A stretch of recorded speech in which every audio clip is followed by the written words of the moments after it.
So this is the second part of the 10-1 lecture. This is going to finish up 10-1 today. Get ready for 10-1 quiz tomorrow. The basis on which we're building the confidence interval and the significance test for these two sample problems, where we're sampling from two distinct populations, and we want to know whether there's a difference between these populations on some matter of interest. The basis on which we build the confidence interval and which we build the significance test is the distribution of the difference of sample proportions. And yesterday I tried to build the idea that the distribution of the difference of sample proportions has three attributes that we should be familiar with and we should be able to use in the process of answering questions. Shape, center, spread. Shape, normal, as long as the number of successes and the number of failures from each of those samples are expected to be bigger than 10. Center is the difference in the population proportion, as signified as the mean of the difference of sample proportions is P1 minus P2. And again, without the hats, we're talking about a population proportion. As if we knew what the population proportion was ahead of time. And then lastly, that the spread of that distribution is that crazy formula there. Can you find that formula on your formula sheet? I hope so. Because again, there's a problem that's built into this situation. Well, I give you this fact, and it is true that if we took P hat 1 and P hat 2 many times over from these two distinct populations and found the distribution of their differences, while it's true that their spread would be indeed the square root of all that mess, that statement relies on knowing P1 and P2, actually knowing what the population proportion is ahead of time. Rarely do we know that. But suppose on some quiz question you are told what the population proportion is. There's your go-to formula. There's the formula that you can say, okay, I know what the spread is. You'll know what the center is. And you know the shape as long as the expected number of failures and successes from each of those groups is greater than 10. All right, let's go on. I believe this is the problem that we looked at yesterday.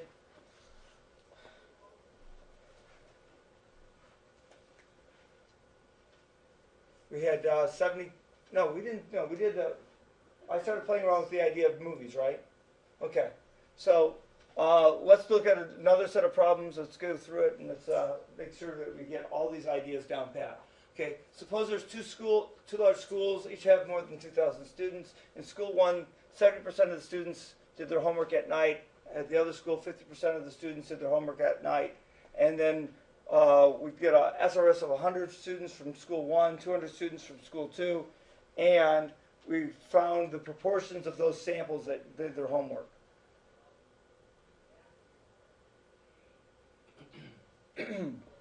School 1's counselor and School 2's counselor meet to discuss their homework survey. After the meeting, they report to the principals that the difference in the scores, the difference in the proportions is 10%. Okay, let's take a look at the situation, not from the instance of, is this significant, is this, what is the confidence interval, but rather, what would that sampling distribution, if we could take all possible samples from school 1 of size 100 and all possible samples from school 2 of size 200, and we took each of those p-hats, each of those proportions, and again and again and again found the difference in the sampling proportions. What do we think that distribution is going to look like? Let's talk about shape one more time.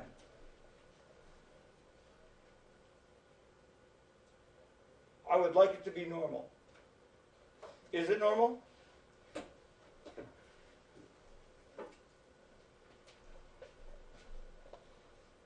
pace back and forth enough when you start answering questions?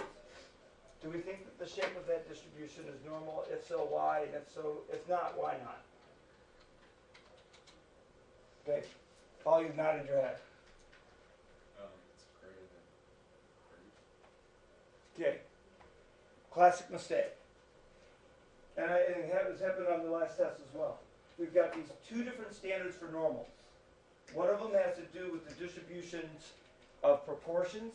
The other one having the distributions of averages or means. 30 is an important number for us for the means world. When we're averaging up heights or hair lengths or weights or shoe sizes. In this case, this is a categorical question. It's a yes or no question. Did you or did you not do your homework last night? So we don't measure that in terms of means. We measure that in terms of proportions. So 30 is not the important number here in terms of proportions. So, is it normal? Yes. Why? Due to the test of significance. Okay, tell me more. Oh, we do n1 times the p-hat, it was greater than or equal to 10. Okay, let's try that out. N1 times p hat 1. Well, let's define. Let's say school 1. School 1, we interviewed 100 people, so N would be 100 people. Right? P hat 1. Oh, wait, hold on. I disagree. I'm sorry. Same problem that we had before. That's not a hat. It wants to be a hat. Let me try erasing it more vigorously. In the case where we have perfect information, we're not interested in hats. We're interested in simply, is there an expected number, and it's based on the population proportion if we have it. We'll use hats if we don't know the population proportion. So in the case of P1, P1 is the proportion of students in school 1 who did their homework. 70%.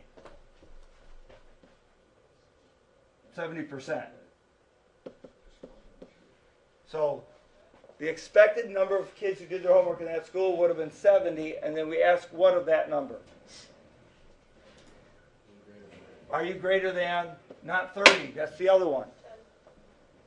30 is for means, this is a proportion. 10. Check mark, 1 down, 3 to go. Keep going. N1 times Q1 greater than 10. N1, Q1, 100 times, and what again, what do we use the special letter Q for? 0.3, so 1 minus P. 1 minus P, the proportion of failure. And 30 is greater than or equal to 10. 2 down, 2 to go.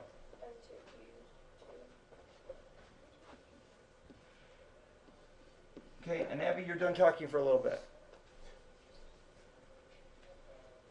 Okay, N2P2. 200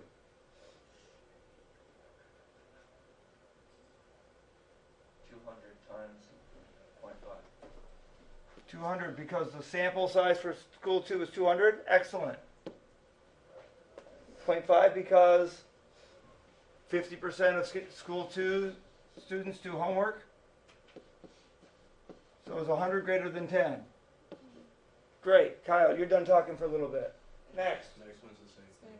Next one's the same thing. Is that a coincidence? I think not. Well, I mean,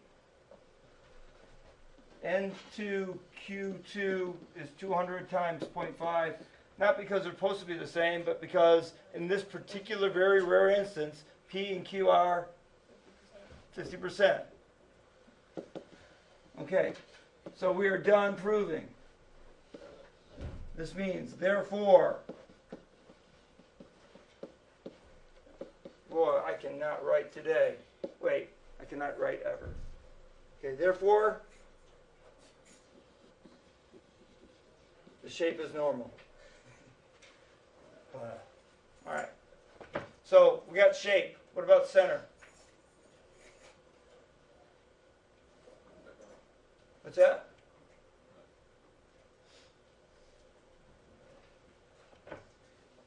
Is it 0.2? Is it 0.2? Is the center of the difference of sampling proportions, in this case 0.2? Yes, it is. Why? 0.7, which is P1 minus 0.5, which is P2. And again, what is P1 again? The population proportion. If we interviewed everyone,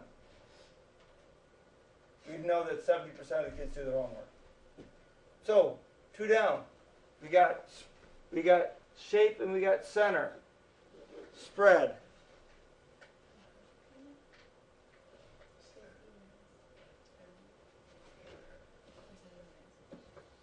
Okay, and that's the one that's the nasty one.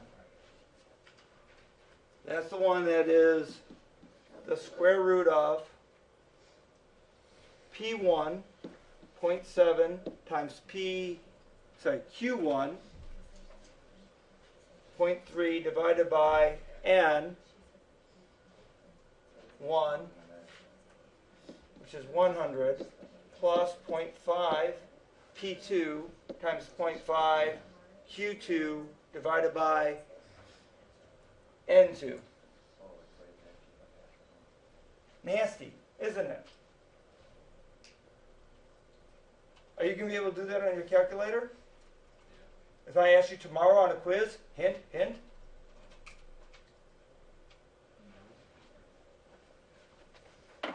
I'm going to show you a little trick.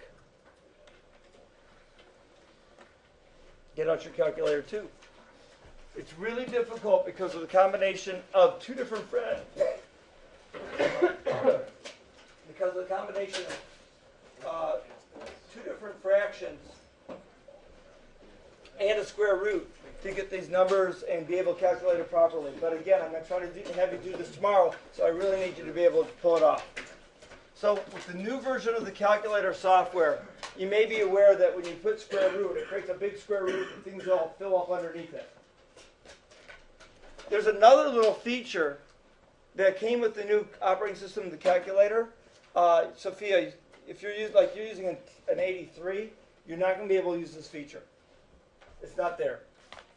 Here, borrow one of mine. Is there anyone who's got a TI-83 instead of an 84? Okay, you're good? All right.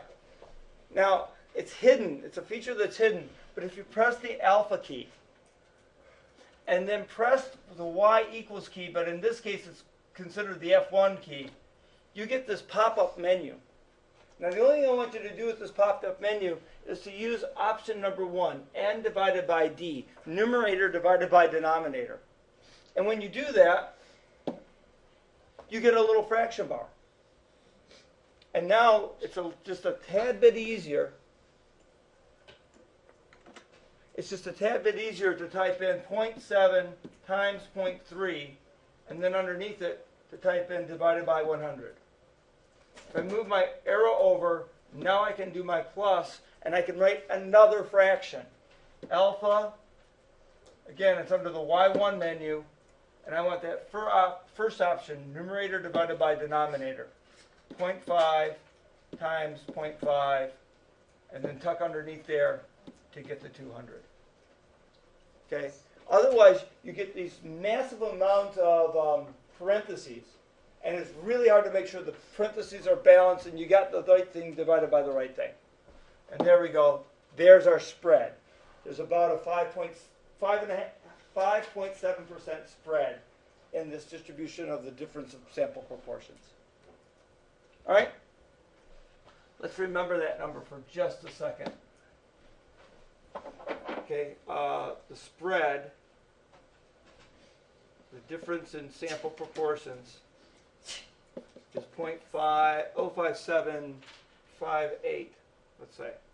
All right? Now the reason why I'm interested in that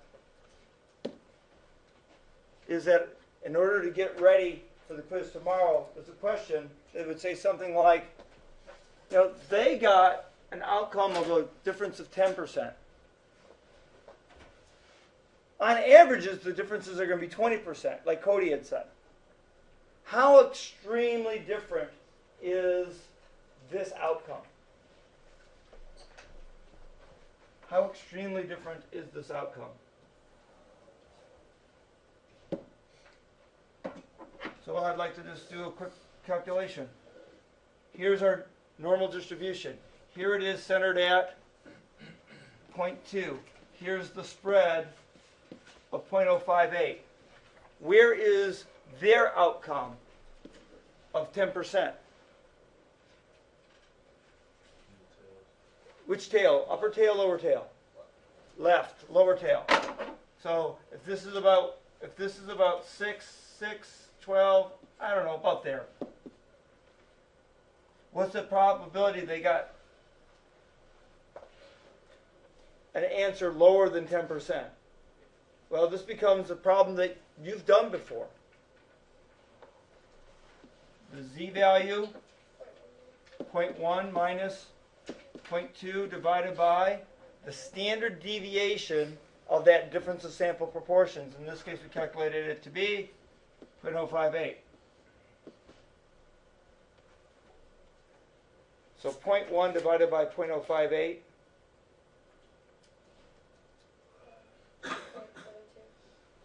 Negative 1.7, well, yikes, 1.72.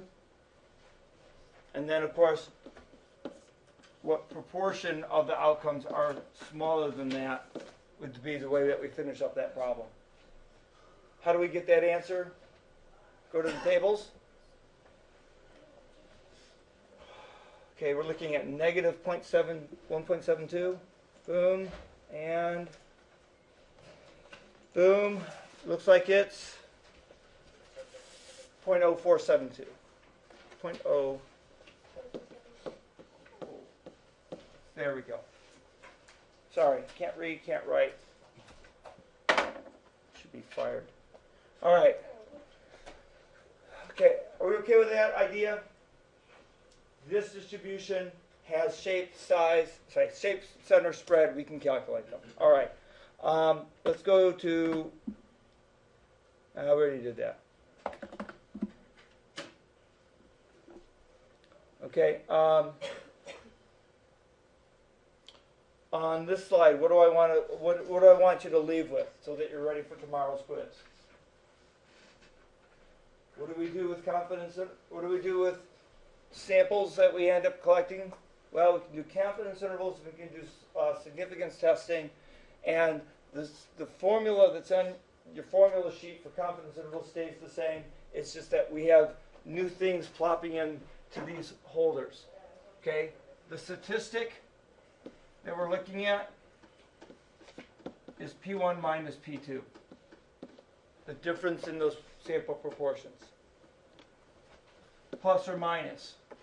Now, the only thing we've ever used in this class for critical values has been Z stars or T stars. In this case, we're going to use Z star once more. Why? Because the distribution of the difference of sample proportions is normal. And then the standard deviation of the statistic. I'm going to write it down once wrong, and then I'm going to write it down once correctly. Wrong.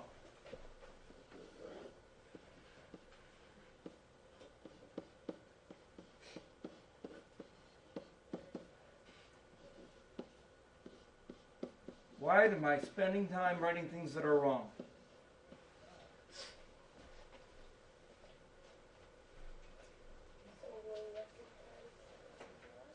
Say that one more time. So we'll recognize if we're writing them wrong. Okay. Well, because there's something important about why it's wrong and what we have to do. That's exactly what I wrote down on the previous slide, but now I'm saying it's wrong. Well, it's not wrong. It's unrealistic. There are references to P1 and P2. P1, the population proportion for population 1. P2, the population proportion for P2. What's wrong with me writing that? We don't hardly ever know what's going on at the population level.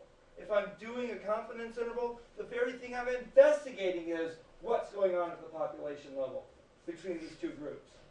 I don't know P1. and I don't know P2. So while that is absolutely the right formula, the standard deviation of the statistic, it's unusable. So instead of using this black formula, what do we use? And it's on your new white sheet. We use our best guess at what P1 is, which is P hat 1, or P1 hat. And what are we going to guess for P2? P2 hat. Not because we want to use guesses, but it's the only thing that we reasonably can do. So, if that's the only thing we can do, that's what we'll do. That's our best guess at the standard deviation of the statistic. So, again, I circled this one to say this is unreasonable because we don't know this information. This one is, let's call it realistic. All right. So even though P hat 1, P hat 2, our only guesses are reasonable guesses. They're realistic. That's the real world answer. Okay. And you'll note that on your white sheet, that's the formula that appears. That's the formula that appears in your problem number 3. Now, yesterday I demonstrated on the calculator how we can even avoid using this formula. We just let the calculator do the job. Quick reminder.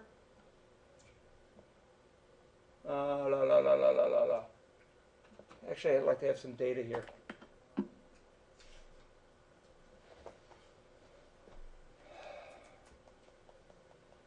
Okay, that's what we summarized already. Conditions, random. We don't use the word random, we use the word unbiased. Okay, normal, we've already talked about that.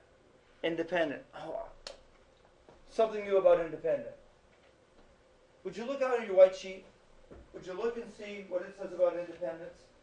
It makes a mention about the population mean needing to be bigger than 10 times 10 times sample. That's nothing new. So there's a new independence idea.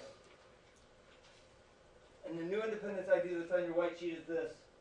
The samples must be independent of each other. Now what does that mean? Well, let me give you an example of two things that are not independent. Population 1, boys. Population 2, girls. Right?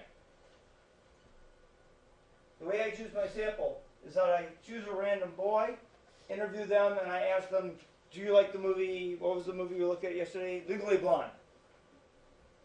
And then we go and we ask that boy's girlfriend. And we ask, do you like the movie Legally Blonde? I choose a random boy, and then the girl I choose is the girlfriend of the boy I choose. This is an example of a lack of independence between the samples. I didn't choose an SRS of boys and an SRS of girls. I chose someone in the second population that had a relationship with or was related to the person in the first sample. That's a lack of independence. Now, if you do an SRS of your two populations, you have independence. But if there's a one-to-one relationship between a member of one group to the member of the other group, then you have a lack of independence. And that's the new requirement that's in the independence area. Both samples and groups themselves and the individual observations in each sample are independent. Okay. And then on top of that, we have the population is 10 times sample condition. All right. Let's move on to slide number 12.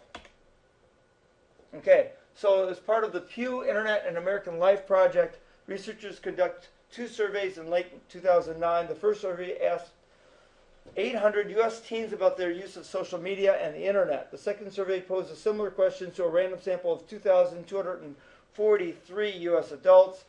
In these studies, 73% of teens and 47% of adults say that they use social networking sites.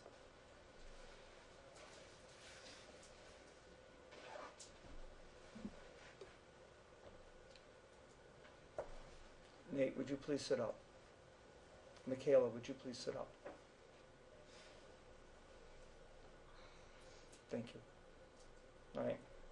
So let's use these numbers and conduct a 95% confidence interval. If I ask you to do this as part of a quiz, it's a 4-step process. Help me and guide me through the white scaffolding sheet to make sure we can do this well. Okay. Pop 1.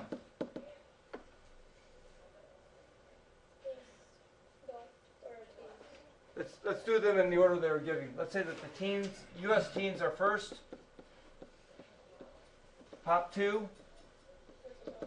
U.S. adults.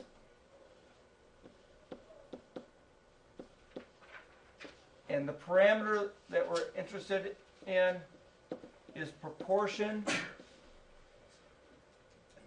that use,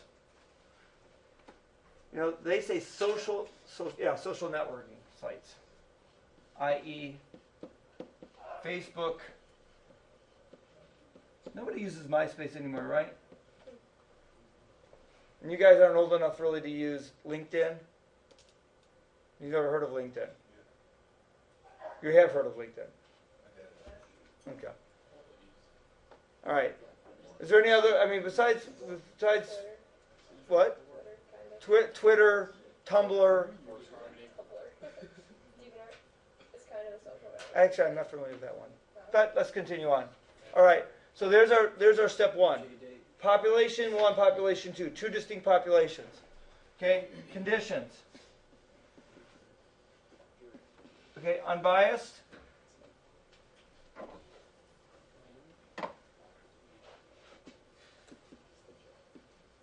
Okay. And both of them are SRSs, so we're good. Independence.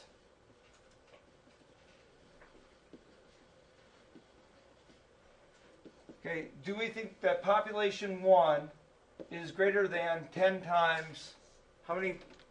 10 times 800. Do we think there's more than 8,000 teens in the U.S.? Oh, we're good there. Population 2, 10 times 2,253. So do we believe that there's more than 22,530 U.S. adults? And I think that's a safe one. Okay, and then again, strangely, under independence, in order to prove that there is an independence between the two samples, we mentioned that it's an SRS again. The SRS of the two different populations represent an independence of sampling. There's not a relationship between one of the 800 teens that was interviewed to one of the 2,200 adults that were interviewed. Okay, last question is normal.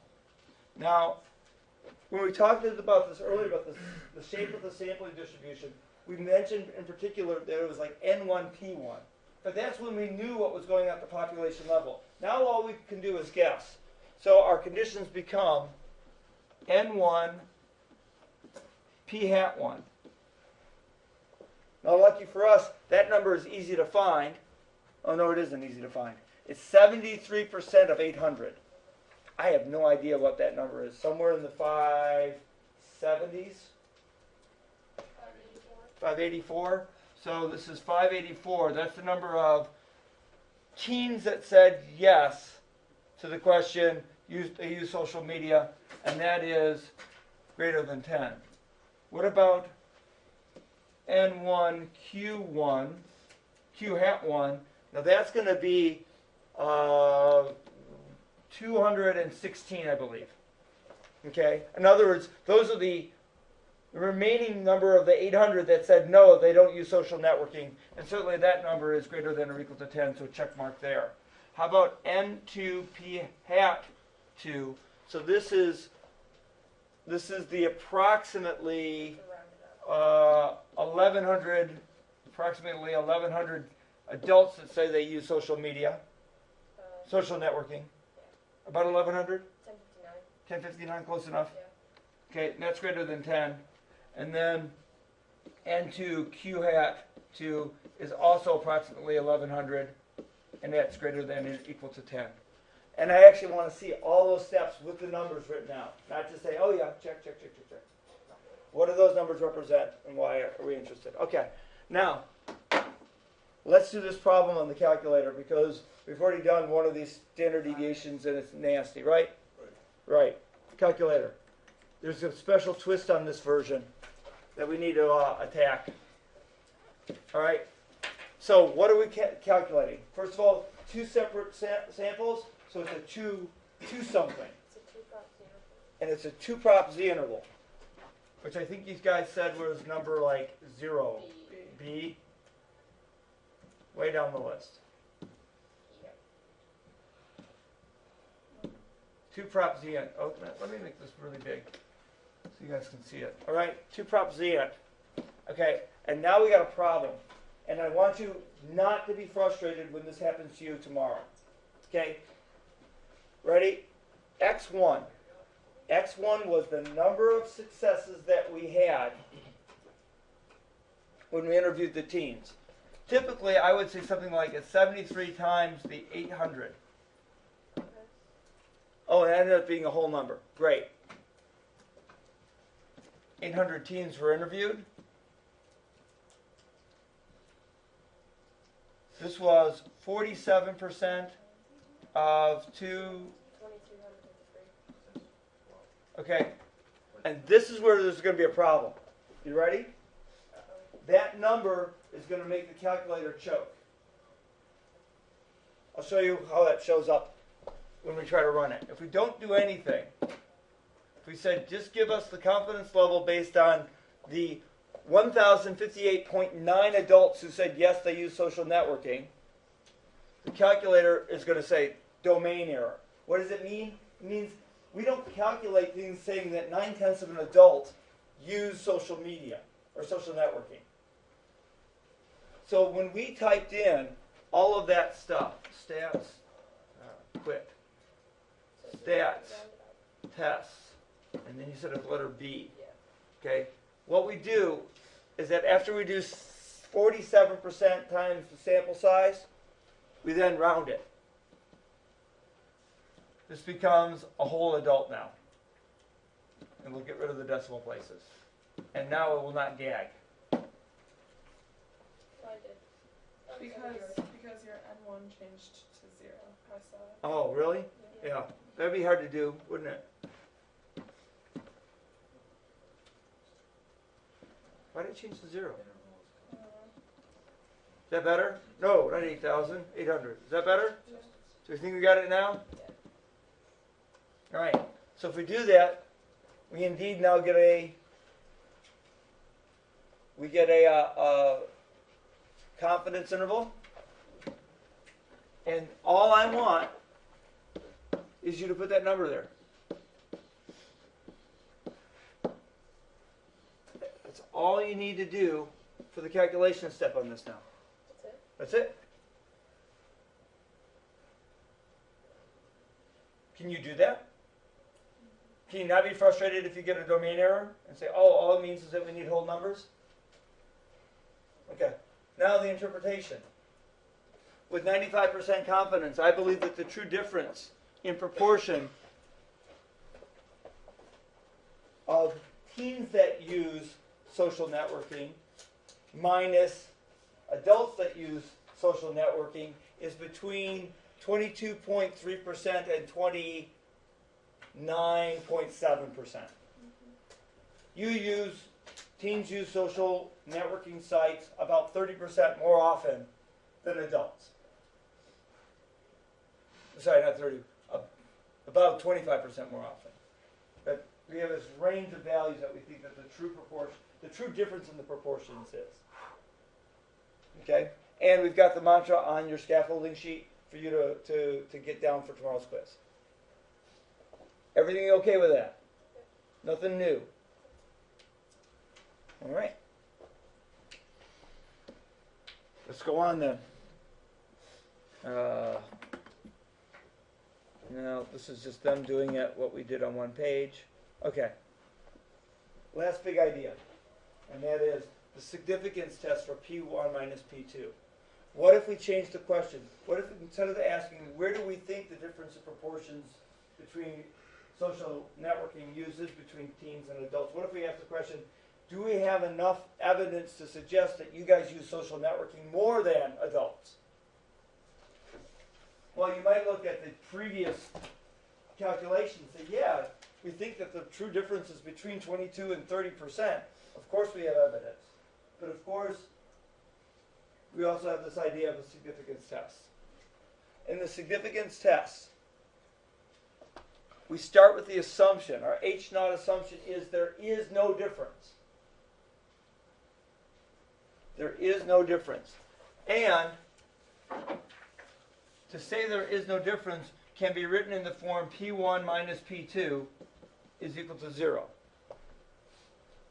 Now, algebraically, this is totally equivalent to P1 is equal to P2. And that's the way on your scaffolding sheet we're going to write it. Even though we're looking at the difference in proportions, the assumption is about the two proportions being precisely equal. Right? Now the alternate hypotheses, P1 minus P2 is greater than 0. Again, P1 minus P2 being greater than 0 is algebraically equivalent to P1 is greater than P2. And that's the way we're going to write our alternate hypotheses. Is P1 greater than P2? Do we think teens use at a higher proportion? Is P1 less than P2? Do we think that teens use social networking at a lower proportion? And then the last option is P1 not equal to P2. Do we think it's just simply different? So even though we're not writing it in P1 minus P2 form, we're still it ends up being related to this, and so we end up using that sample of the difference in sample proportions distribution.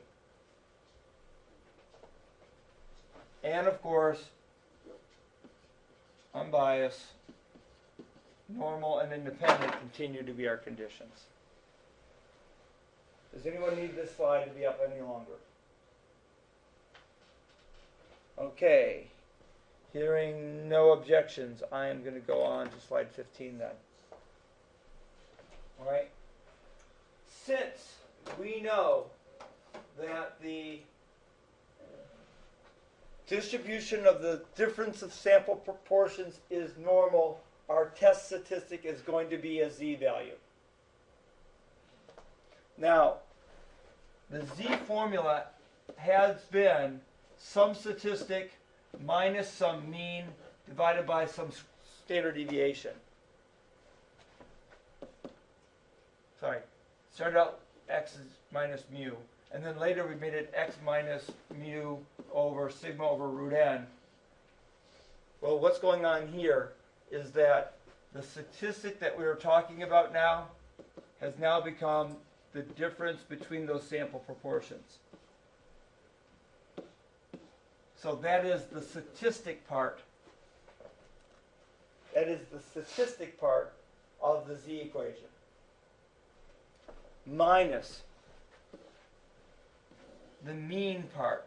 Well, what did we say that the mean of the distribution of sample proportions was? I believe we said it was, according to Cody, P1 minus P2. That's how we got that 0.2 from the earlier part of the lecture. And then underneath here is the god-awful formula. I don't think it's officially called that, but it's what I call it. It's huge. All right? Now, the good news is that this formula can be simplified a great deal because of one fact that we assume to be true, even though we think it's not true. Right? I'm moving closer to something that's on your sheet. It's not on your sheet yet. You ready? I wanted to go back to H0. What is the H0 assumption? P1 equals P2. Ready? P1 equals P2. Wait, if P1 is equal to P2, what is P1 minus P2? 0. So that part now goes away in your calculation for the Z. You okay with that? Now this bottom part, again, looking at your scaffolding sheet, this bottom part is still different, right?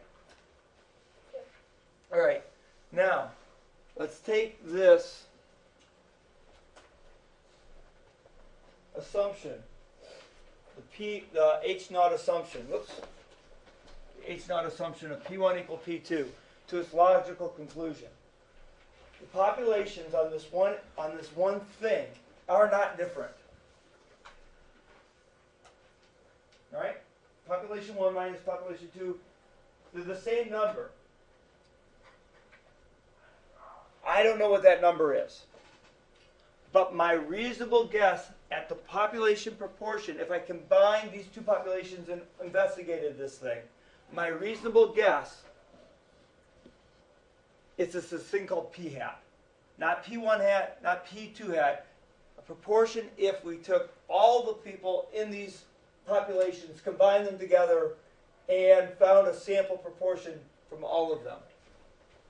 This value is N1 P hat 1 plus N2 P hat 2 all over N1 plus N2. That's on your formula sheet right now. Is that correct? Not your formula sheet, your scaffolding sheet.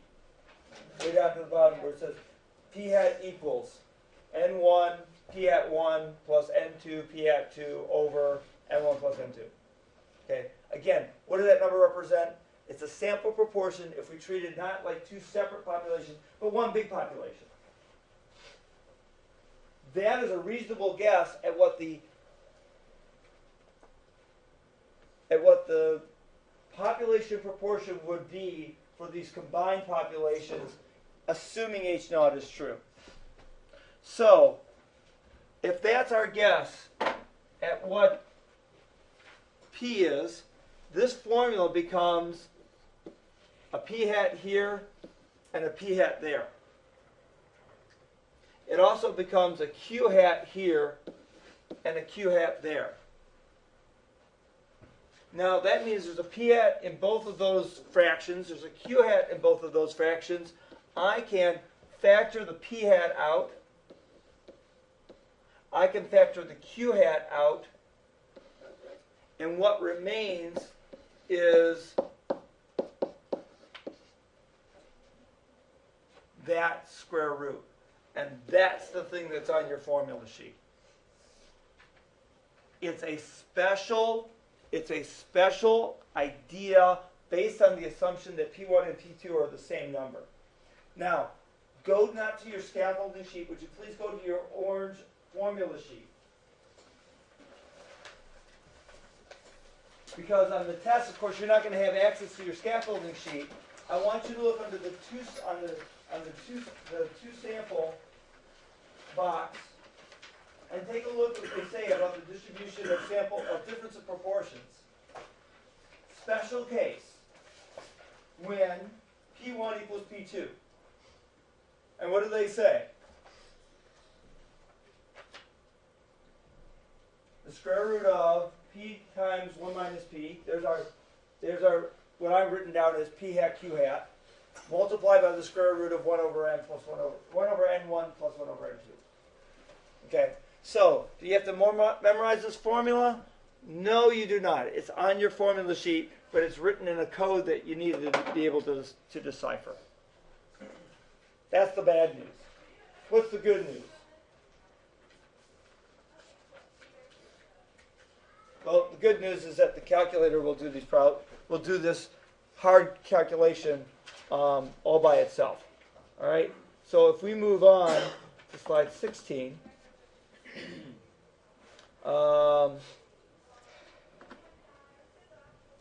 there's our conditions one more time: unbiased, normal, and independent.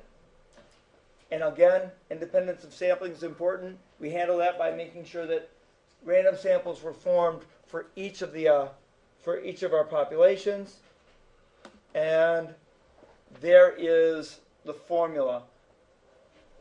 The book, what we're calling p hat on your scaffolding sheet, they're calling p hat C. C for combined, because they combined the two groups into a single population. They wrote a -0 here. I say, don't worry about the -0. All right?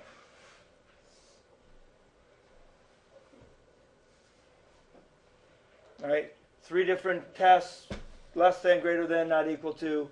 Not equal to continues to be a two-tailed test. Any more time needed on this slide? Okay. Here we go. Researchers want to compare proportions of kids that come from school without eating breakfast in low-income elementary schools. Simple random sample of 80 students in school 1 found that 19 had not eaten breakfast. In school 2, a simple random sample of 150 said 26 hadn't had breakfast.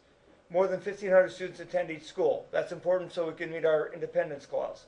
Carry out the significance test at the 0.05 level. Support your answer. Here we go. 4-step. Population 1. Students at school, can't spell school, school 1. Population 2. Students at school 2. Parameter of interest. Proportion that don't eat breakfast.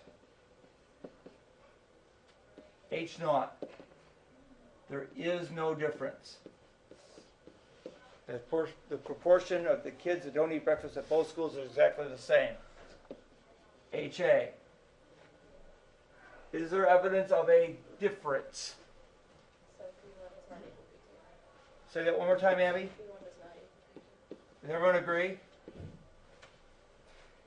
Because what are they? In other words, it could be, is there evidence that the first school has more kids that are hungry? Is there evidence that the second school has more kids that are hungry? If they're asking difference, we don't know which way, just are they different? Okay? And the alpha, 0.05. Okay. Conditions, unbiased. The simple random samples were good there. Independent. Population 1 is greater than 10 times. What's the first sample size? 80. Good. Population 2 greater than 10 times 150. And so there's more than 1,500 at both schools, so we're good there. And then SRS one more time because there's no relationship between the kids in the two schools. And then lastly, normal. Okay, N1 P hat 1 is equal to the 19 kids who didn't have breakfast in school 1, and that's greater than 10. N1 Q hat 1 is all the other kids who did have breakfast. That would be 61 of them, and that's greater than 10. We're good there. N2 P hat 2 is the 26 students who didn't have breakfast at school 2. That's greater than 10. We're good. N2 Q hat 2 is the rest of the kids, 124 of them, who did have breakfast at school 2, and that's greater than 10. We've got normality. Hooray. Easy part now. Easy part.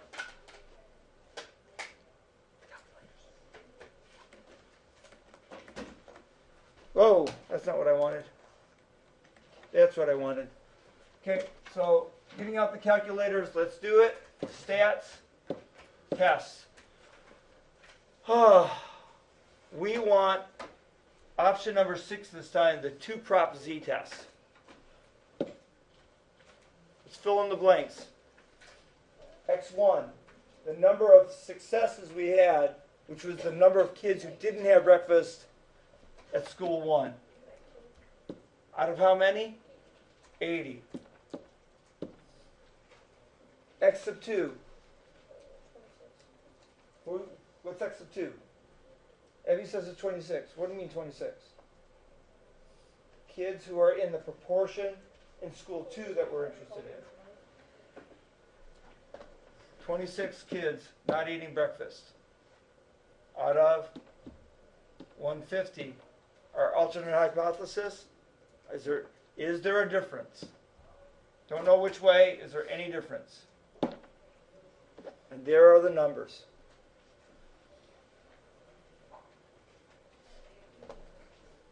What do I ask of you?